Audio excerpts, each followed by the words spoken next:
Hello guys, welcome to my channel. Today we are going to see how to completely uninstall Microsoft Edge on Windows PC. I show you guys how to do it. You just need to open up Chrome and you just need to search Voice Uninstaller for Windows. Press enter. Select the first link. Select the free download option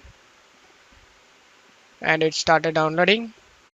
After getting download, then you just need to click on this setup file and install it. Select yes. Select install.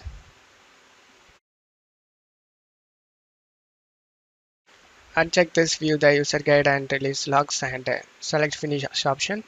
Select yes. In desktop apps, you just need to search Edge. Comes up Microsoft Edge. Click on this checkbox and you just need to click on this Microsoft Edge like this and select force uninstall and select yes.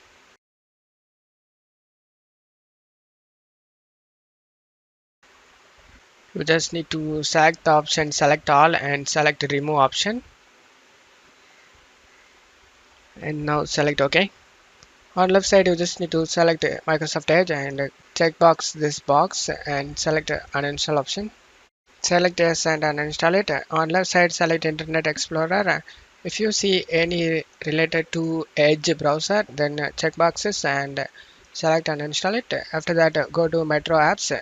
In here you just need to find Microsoft Edge and just need to check mark this and select save uninstall option. And now we have uninstalled the Microsoft Edge guys. Go to search menu and type Edge. As you can see, we have successfully uninstalled Microsoft Edge on Windows PC. And that's it for today's video guys. Give me a like and subscribe. Thank you.